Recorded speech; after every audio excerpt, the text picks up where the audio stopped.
Hello, friends.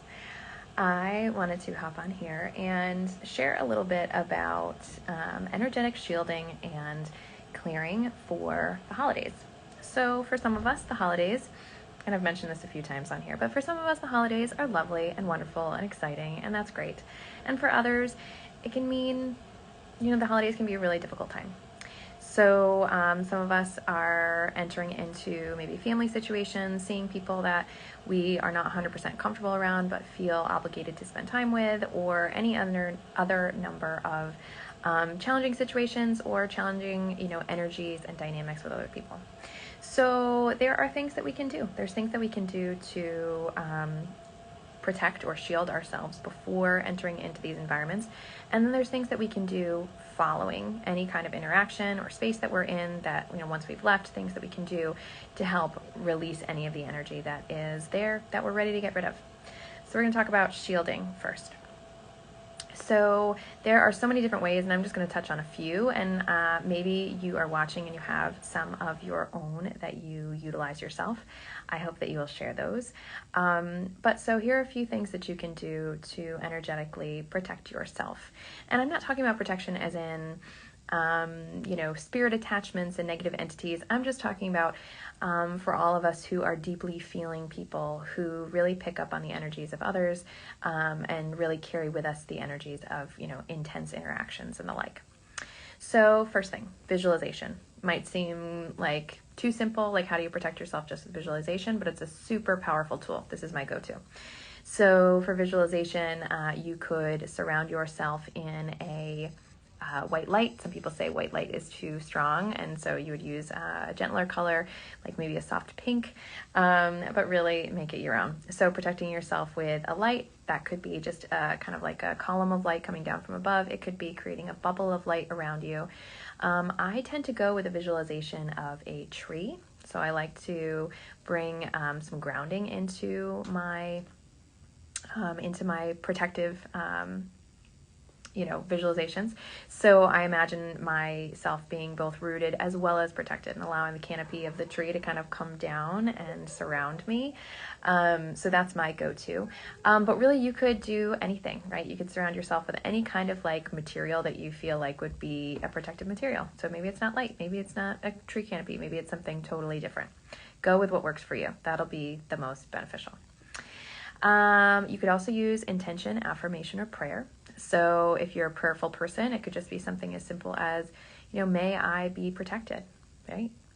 It could be the intention of I am protected in mind, body, and spirit. Anything that works for you, any statement that you feel like really connects with you will, again, be beneficial. If you are a Reiki person, you can invoke the power symbol. So the power symbol is super helpful for protection. So if this is something that's in your toolbox, then I would encourage you to use it. You could place it in your aura. You could place it in your space. You could place it kind of between you and the other person. You could put it on the bottoms of your feet before walking out of the house for a little bit of grounding and a little bit of protection. So many different ways to use it. So there's crystals, which, there's any number of crystals. There's so many out there that are really good and have protective qualities. In general, black is a very protective color, so black stones can be very protective. Same thing with essential oils. Essential oils can be really helpful. There's certain scents there's certain essences that are more protective than others. I tend to think of crystals and essential oils as being more of like a second line of defense, and hear me out. So they can be a first line of defense, but it's all about how you use them. So if you throw on like your crystal necklace every day that has, some protective stone on it, but you stop thinking about it and you lose the intentionality of it, then it's not so powerful anymore. It's kind of, again, like a second line of defense. It's still good. It's still helpful. But it might not be like the heavy hitter.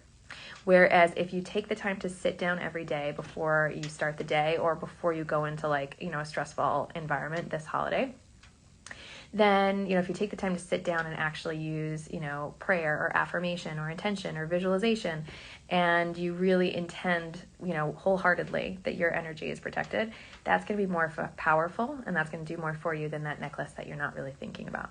Hopefully that makes sense.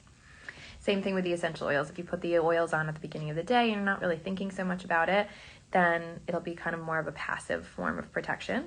But you certainly can use them in a more intentional way, meaning like if you really are anointing yourself and thinking about, how this oil is going to serve you, then, just like the crystals, that can be more of an active form.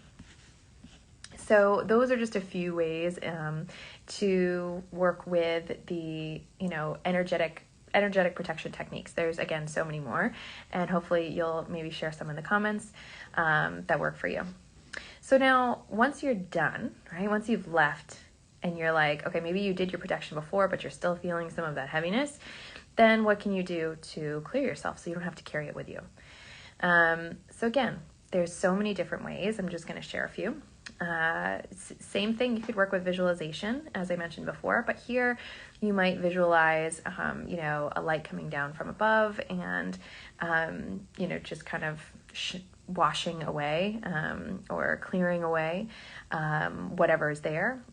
You could work with some kind of like a cord cutting practice, something along those lines to help release any kind of connections that are not serving you. You could pair visualization with something more physical and tangible, like taking a shower and imagining that the energy is, the water is coming down and is clearing you of everything. You could use a salt bath. You could obviously work with Reiki if this is in your toolbox. So you could intend that, give Reiki to the water in your shower, in your bath, and allow for the energy to help with your cleansing process. Again, intention, affirmation, or prayer. You could just intend or pray for a clearing or a release, right? So I now release any energy that is not my own. Say that firmly, right? And wholeheartedly, right? With commitment. So you could connect with a certain angel or entity or, a deity, or any kind of guide that you have that you feel like can help you in this process. It could, again, just be an affirmation like, may I be cleansed in mind, body, and spirit.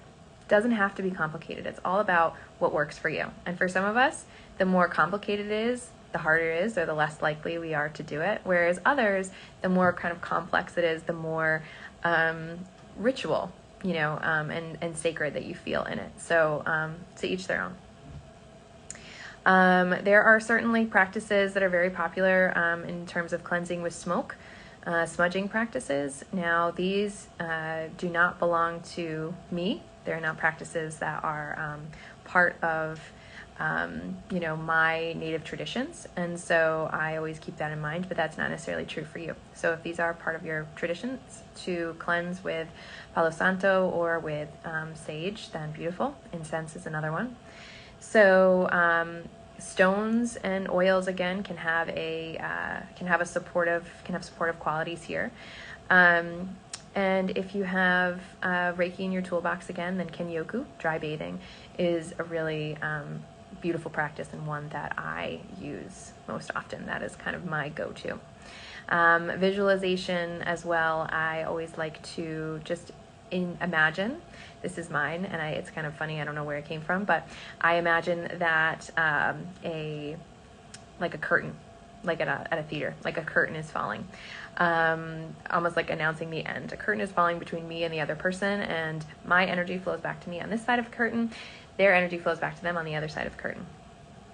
So it's all about, what you resonate with and what works for you. I know I've said that like 5 times, but that's really what you feel most connected to is what's going to be most beneficial.